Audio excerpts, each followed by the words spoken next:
आप सबको नमस्कार, जय महाकाल। सार्थक government job point YouTube channel आप सभी लोगों का हार्दिक स्वागत करता है। कैसे हैं आप सभी लोग? उम्मीद करते हैं स्वस्थ होंगे और व्यस्त भी होंगे। आज प्रयागराज का दौरा और वहाँ पे इतने सारे स्टूडेंट हमको मिल गए परिचय के, बाप रे बाप। जिसने भी देखा सबने कहा सार्थक भैया, सार्थक भैया। समझ में नहीं आया कि मतलब सब इतना जल्दी कैसे पहचान जाते हैं, हमको यही नहीं समझ में आया। इतने सारे विद्यार्थी, लगभग 2500 की संख्या में। मैं मेडिकल चौराहा गया था आदरणीय अध्यक्ष महोदय के आवास पे। वहाँ पे भी लगभग 7-8 की संख्या में मिल गए विद्यार्थी। और उसके बाद आपके कंपनी गार्डन साइड में आया हूँ, वहाँ पे भी विद्यार्थी मिल गए। माध्यमिक शिक्षा सर्वेक्षण बोर्ड पीएनपी आया हूँ, वहाँ पे भी विद्यार्थी मिल गए। सब ने पहचान लिया, सार्थक भैया हैं, सार्थक भैया हैं। और जबकि मैंने पूरा मुंह कवर किया हुआ था, आंखों पे चश्मा लगा हुआ था, है ना। लेकिन सबने पहचान लिया। मैंने पूछा भी कि भाई कैसे पहचान लिया हमको, तो सबने कहा कि भैया आपके मतलब बालों से और आपके चलने के स्टाइल से, आपके बात करने के स्टाइल से पता चल जाता है। सबने बहुत स्नेह दिया। मुझे ऐसा लगता है कि वास्तविकता मैंने सब कुछ हासिल कर लिया है अपनी लाइफ में। इतना स्नेह, कईयों विद्यार्थियों ने हाथ जोड़े, कईयों ने पैर छुए। मुझे मतलब इतनी संतुष्टि हुई है आज के दौर में कि मुझे लगता है मैंने अपने जीवन में सब कुछ हासिल कर लिया। ठीक है, सेलिब्रिटी को लोग चाहते हैं, लोग नेताओं को, कोई अखिलेश जी को चाहता है, कोई मायावती जी को अपना लीडर समझता है, कोई मोदी जी को चाहता है, कोई योगी जी को चाहता है ना। लेकिन सार्थक भैया इतने यूथ के आइकॉन बन चुके हैं, ये आज मैंने पहली बार देखा। आप सभी लोगों का स्नेह और आशीर्वाद के लिए बहुत बहुत धन्यवाद। चलिए खबरों की शुरुआत कर लेते हैं। आज बहुत सारी अपडेट्स हैं और आज लौटते वक्त माता आलोक शंकरी के दर्शन भी किया गया, है ना। माथे पे तिलक इसीलिए लगा हुआ है। तो आज आप सभी लोगों को काफ़ी सारी अपडेट्स दी जाएंगी। एक हमारे भाई ने हमसे कहा था भैया आप जो है मतलब छुट्टी हुई फिर भी आप घर नहीं गए। मेरे भाई बहनों, सबसे बड़ी चीज़ ये है 26 तारीख से विद्यालय ओपन हो रहा है, ठीक है ना। और सबसे बड़ी चीज़ ये है कि विद्यालय तो ओपन हो रहा है, लेकिन हमारे विद्यालय में निर्माण कार्य चल रहा है। पूरा का पूरा विद्यालय टूटा पड़ा है इसमें। तो विद्यालय अगर खुल भी गया तो कोई उसका मतलब है नहीं, है ना। तो जब तक वो पूरा मलबा वगैरह वहाँ से हटाया नहीं जाएगा तब तक विद्यालय ओपन होने का वो भी नहीं है। लिखित तौर पे DIOS को दे भी दिया गया है, इसलिए कोई टेंशन है नहीं। विद्यालय तो हमारा 3 तारीख से ही ओपन होगा, ठीक है ना। चलिए खबरों की शुरुआत कर लेते हैं। और रही बात गांव घूमने की, हाँ वास्तविकता में पिताजी की बहुत याद आती है और मुझे भी जाना चाहिए क्योंकि उनकी बुढ़ी आँखों ने मुझे बहुत बार बुलाया है। लेकिन आप सभी लोगों के दायित्वों का निर्वहन करते हुए, आप सभी लोगों के स्नेह को प्राप्त करते हुए मुझे पता ही नहीं चलता कब मेरा वक्त बीत जाता है ना। तो इसलिए नहीं जा पाता हूँ, लेकिन वास्तविकता में मुझे जाना चाहिए और मैं जाऊँगा भी, बहुत जल्दी ही जाऊँगा। लेकिन इसके पहले मैं एक बार लखनऊ होकर के आऊँगा और आदरणीय मुख्यमंत्री महोदय से और माध्यमिक शिक्षा मंत्री महोदया से मुलाकात करने का कार्यक्रम है। जैसे ये कंफर्म होता है वैसे सारी प्लानिंग बनाई जाएगी। ये हफ्ता जो है कहीं ना कहीं तो घूम के आना ही है। चलिए खबरों की शुरुआत कर लेते हैं। लोग सोच रहे होंगे कि भैया आज काहे बकवास कर रहे हैं। बकवास नहीं कर रहा हूँ, 1-2 मिनट ऐसे ही बात कर रहा था। खबरों की शुरुआत में आप सभी लोगों को मैं बताना चाहता हूं, लोक सेवा आयोग की आज एक महत्वपूर्ण मीटिंग देखने के लिए मिली है लोक सेवा आयोग में, जिसमें एलिजिबिलिटी आदि को लेकर के चर्चा परिचर्चा की गई है और शासन से जल्द एलिजिबिलिटी लेटर को जारी करने का आग्रह किया गया है, क्योंकि 27 तारीख तक आप लोगों को PCS प्री का परिणाम भी जारी करना है, ठीक है ना।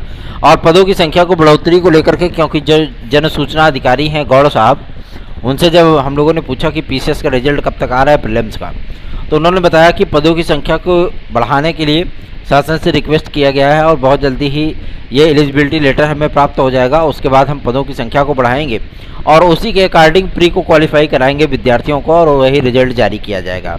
तो ऐसा तो है नहीं कि मतलब केवल आप लोगों का PCS प्री का रिजल्ट आएगा उसके बाद और कोई चीज़ें नहीं। जो कुछ भी एलिजिबिलिटी आदि क्लियर होनी है आप सभी लोगों की, वो सारी एलिजिबिलिटी आप सभी लोगों की आरओ खंड शिक्षा अधिकारी आज सभी की क्लियर हो जानी है। खंड शिक्षा अधिकारी में डीएलएड और बीटीसी वाले विद्यार्थियों को सम्मिलित करने के संबंध में लोक सेवा आयोग ने स्पष्ट कर दिया है कि इन विद्यार्थियों को सम्मिलित नहीं किया जा सकता। ठीक है ना, मतलब खंड शिक्षा अधिकारी में आप सभी लोगों को सम्मिलित नहीं किया जा सकता जो डीएलएड और बीटीसी वाले विद्यार्थी हैं। ठीक है ना, क्योंकि शासन ने इनके ऊपर छोड़ दिया था। शासन ने कहा था कि आप संवेदनशीलता पूर्वक विचार करिए और यदि कहीं नियमावली में गतिरोध नहीं उत्पन्न होता है तो आप इनको सम्मिलित कर लीजिए। सम्मिलित कर लीजिए का मतलब यह है कि मतलब पूरा चीज़ों का बाकायदा डिस्क्रिप्शन तैयार किया गया और इस पर विषय विशेषज्ञों से राय मशवरा की गई। बाद में पता चला कि ये विज्ञापन कोर्ट में फंस सकता है। ठीक है ना, या तो नियमावली को संशोधित किया जाए और नियमावली को संशोधित करने का मतलब ये है कि इस पर राज्य सरकार की सहमति लेनी पड़ेगी और राज्य सरकार ने कहा कि जब तक आप अपने तरफ से सहमति बनाइए फिर हमें इस बात का संज्ञान दीजिए, फिर हम देखते हैं आगे।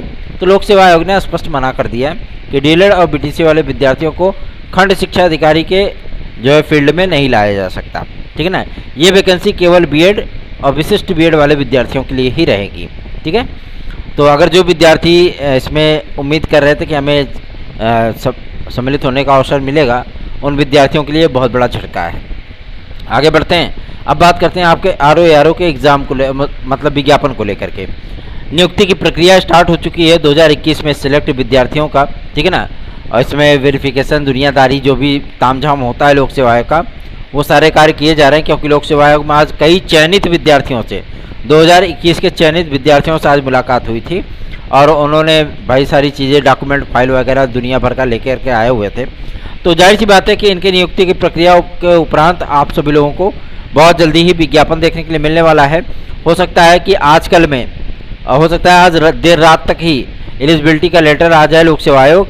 तो आप सभी लोगों का जो पीसीएस का परिणाम है पूरी बुकलेट वगैरह जच चुकी है और परिणाम पूरी तरीके से जो है तैयार है। मतलब बस उनको कंफर्म करना है कि हाँ इतने विद्यार्थियों को हमें जो है कॉलिंग करनी है मेंस के लिए।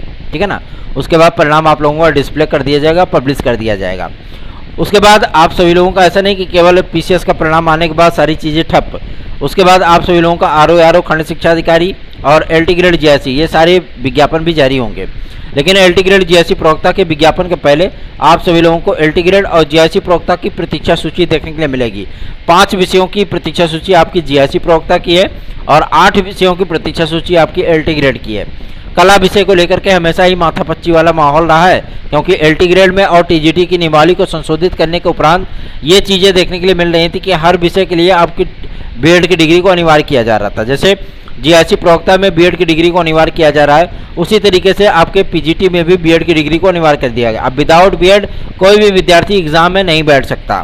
ठीक है ना, कला को लेकर के हमेशा ही उहापोह की स्थितियां रही हैं और कला में भी बीएड की डिग्री को अनिवार्य किए जाने के संबंध में जो नई ड्राफ्टिंग कमेटी बनी थी 12 सदस्यीय ड्राफ्टिंग कमेटी, आप सभी लोगों को मैं बताना चाहता हूं नए शिक्षा सेवा चयन आयोग के ड्राफ्ट को तैयार करने के लिए अशुद्धि परिमार्जन आदि का जो कार्य था वो सारा चीज़ कंप्लीट कर लिया गया है और न्याय विभाग के माध्यम से इनकी नियमावली को मंजूरी भी मिल गई है। अब आप सोच रहे होंगे जब सारा चीज़ हो गया तो आखिर नया शिक्षा सेवा चयन आयोग बनेगा कब। मैं आप लोगों को बताना चाहता हूं नया शिक्षा सेवा चयन आयोग सिर्फ और सिर्फ इस चीज़ की राह देख रहा है कि बीएड बनाम बीटीसी केस का फाइनल ऑर्डर आ जाए, उसके बाद तत्काल ही उसकी नियमावली में जो दांव पेच हैं सारे क्लियर करके उन सारी चीज़ों को कंफर्म कर दिया जाए। शिक्षा मित्रों के लिए मानदेय को बढ़ाया जाएगा। भाई 10,000 रुपये बहुत कम होता है आज की महंगाई के टाइम में, है ना। मैं अकेला रहता हूँ फिर भी जो है मतलब मुझे कम से कम 15-20 हज़ार रुपये खर्च हो जाते हैं मेरे। तो जाहिर सी बात है कि शिक्षा मित्रों के लिए परिवार चलाना इतने पैसे में कम है तो उनका 2,500 से 3,000 रुपये मानदेय और बढ़ाया जा सकता है। ठीक है ना, इसके लिए प्रस्ताव वित्त सचिव के माध्यम से तैयार करके शासन को प्रेषित कर दिया गया है और हो सकता है कि आप सभी लोगों को 1 जुलाई से यह मानदेय प्राप्त हो। रही बात अनुदेशकों को लेकर के, तो अनुदेशकों के भी मानदेय में वृद्धि की जाएगी और उनको भी मानदेय उनका बढ़ाया जाएगा। ठीक है ना, तथा शिक्षकों के बारे में भी शासन की तरफ से फैसला हो चुका है। लगभग ये क्लियर हो चुका है कि इन लोगों को प्रतिवर्ष 750 रुपये जितने मतलब अधिकतम कितना विद्यार्थी तदर्थ शिक्षक होंगे, जितने तदर्थ शिक्षक होंगे तो मतलब प्रतिवर्ष के हिसाब से इनको एक निश्चित मानदेय फिक्स किया जाएगा। ठीक है ना, जो कि 11,900 से लेकर के 21,500 के बीच में होगा। इससे ज़्यादा जो है मानदेय इनको नहीं प्राप्त होगा। ठीक है ना। इसके संबंध में बहुत जल्दी शासनादेश आप लोगों को देखने के लिए मिलेगा। साथ ही साथ जो LT ग्रेड और TGT और PGT की आपकी परीक्षा तिथियां हैं वो भी आप लोगों के अगस्त सितंबर में फाइनल हो जाएंगी, क्योंकि नया शिक्षा सेवा चयन आयोग बनने के बाद आप सभी लोगों को केवल और केवल 20 से 25 दिन का समय मिलेगा। आपका फार्मों की स्कैनिंग कंप्लीट हो ही गई है। ठीक है ना। सारी चीज़ें डिजिटल तरीके से है भी, बस उनको सेंटर की पूरी लिस्ट उसमें अपलोड करनी है और फटाफट रैंडमाइजेशन के तरीके से आप लोगों को सेंटर अलॉट करने हैं। लेकिन इस बार जो आप लोगों ने इतना पापड़ बेला कि 75 जिलों में आप लोगों का सेंटर बनाएगा, कई जगह विवादों की स्थितियां उत्पन्न हुई। अब मंडल मुख्यालयों पर ही सेंटर आपके बनेंगे, जैसे 2011 तक बना करते थे। ठीक है ना। मंडल मुख्यालयों के अतिरिक्त और कहीं भी TGT और PGT की परीक्षा नहीं होंगी। मतलब आपके जो नए शिक्षा सेवा चयन आयोग की जो परीक्षाएं होंगी वो मंडल मुख्यालयों पर ही आयोजित की जाएंगी। मतलब अर्ध शहरी क्षेत्रों में नहीं, छोटे छोटे शहरों में नहीं। पता लगे मतलब कभी OMR सीट वाला पेपर कराया ही नहीं है और वो इतना दिशा निर्देश देने लगते हैं, ऐसा लगता है कि जैसे मतलब इन्होंने कभी ये पेपर देखा ही नहीं है ना। तो ऐसी परिस्थितियाँ फिर विद्यार्थियों के जीवन में ना हो, इसके लिए भरपूर प्रयास किया गया था और ये प्रयास रंग भी लाया है। रही बात आपके TGT और प्रवक्ता में मैक्सिमम एज की बाउंडेशन को लेकर के, जी हाँ, इसमें उसी तरीके से आप लोगों को बाउंड किया जाएगा। सिर्फ तदस्थ शिक्षकों के इस पदों पर विज्ञापन जारी करने के संबंध में आप सभी लोगों को इस बार अवसर मिल सकता है। अन्यथा की स्थिति में अब जो विज्ञापन आएंगे उसमें आप सभी लोगों को, जैसे लोक सेवा आयोग में कन्फर्म रहता है कि 21 साल मिनिमम, 45 साल मैक्सिमम, है ना। तो इन सारी चीज़ों का डाटा पूरा तरीके से देखने के लिए मिलेगा। मतलब बहुत सारे परिवर्तनों का दौर आप लोगों के जीवन में आने चल रहा है। ठीक है ना। और चूँकि वीडियो एग्ज़ाम की मैं बात कर लूँ थोड़ा सा, आप लोगों का परीक्षा कल परसों में होने वाला है, कल नहीं परसों स्टार्ट होने वाला है और इसमें तगड़ी नेगेटिव मार्किंग है। ठीक है ना। 50% की नेगेटिव मार्किंग है।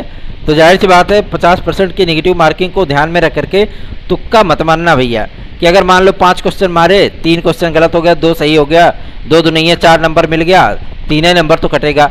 वो आप लोगों को लगता है कि 3 नंबर कटेगा, बाद में बहुत घचमच हो जाता है। ठीक है ना। तो अगर 3 गलत हुआ तो मतलब 6 नंबर आपके वैसे ही चले गए और ऊपर से आपका 3 नंबर जो सही थे उसमें से भी चले आए। तो 6 3 कितना होता है, 9 हो गया, 9 अंक आपके गायब हो गए।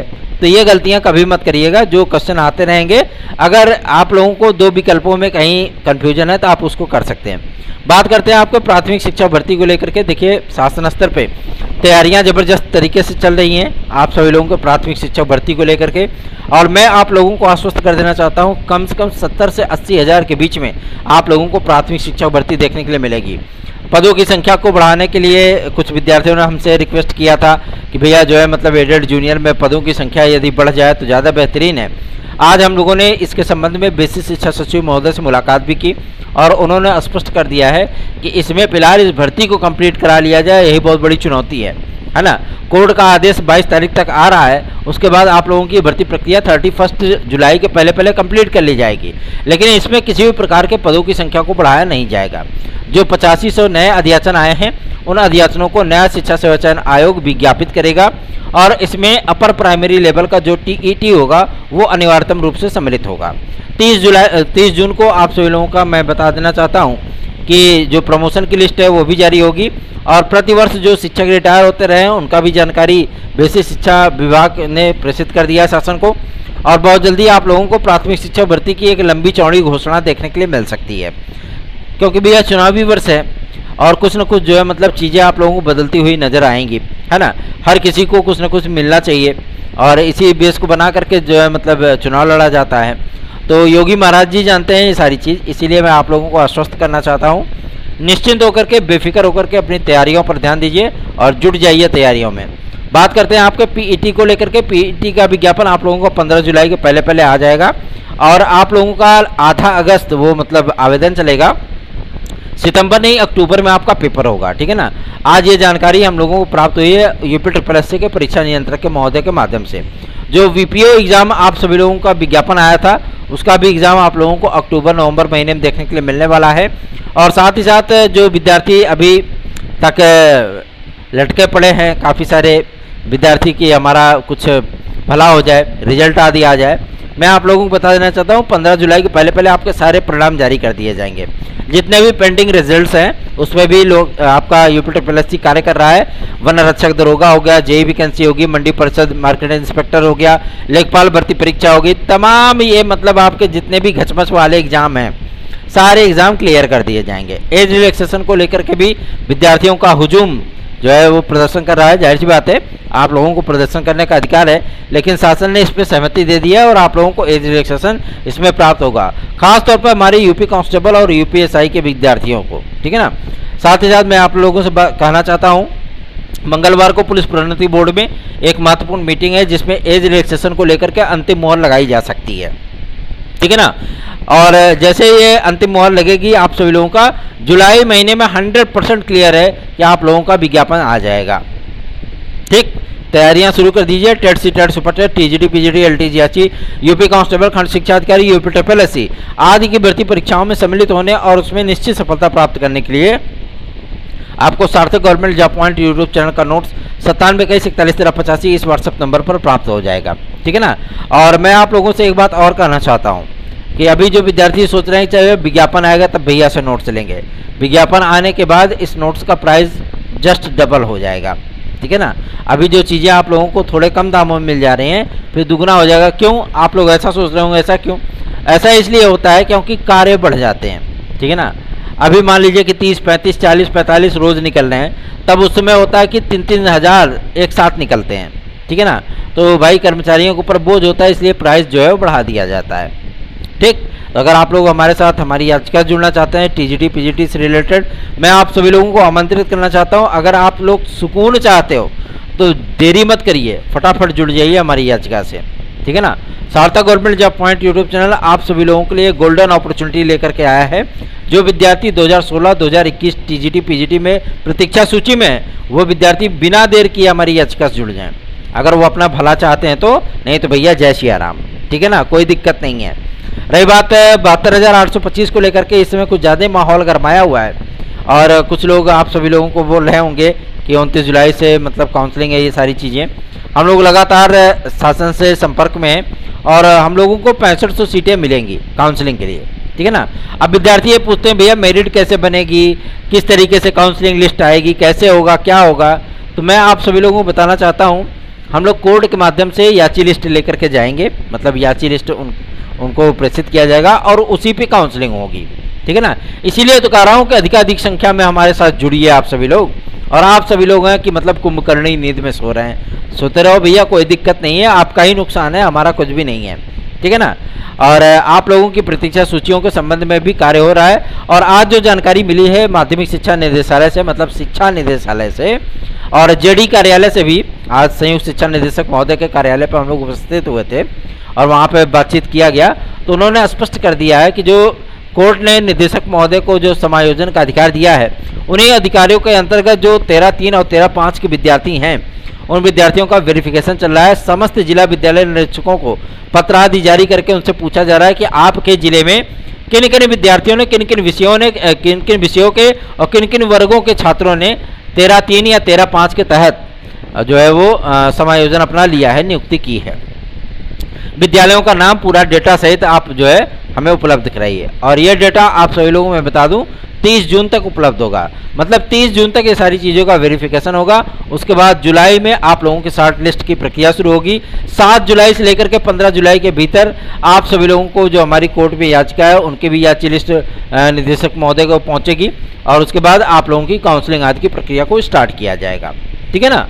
तो निश्चिंत होकर के आप सभी लोग हमारे साथ जुड़ सकते हैं। याद रखें 9721411385 इस व्हाट्सएप नंबर पर आप लोगों का मोस्ट वेलकम है। आप लोग नोट्स भी ले सकते हैं और ख़ास तौर पे मेरे उन भाई बहनों के लिए जो भाई बहन अपना डॉक्यूमेंट और जो है मतलब याचिका शुल्क दे करके इतिश्री कर लिए हैं, उन भाई बहनों को मैं कह देना चाहता हूं कि अगर आप लोग हियरिंग शुल्क नहीं देंगे तो भैया हम लैड से बोल देंगे और सारी चीज़ें आप लोगों की, अगर याचिका से आप बाहर हो गए तो आप हमें मत दोषी ठहराइएगा, ठीक है ना। आप लोग हियरिंग शुल्क जरूर जमा कर दीजिए। धन्यवाद, शुभ रात्रि।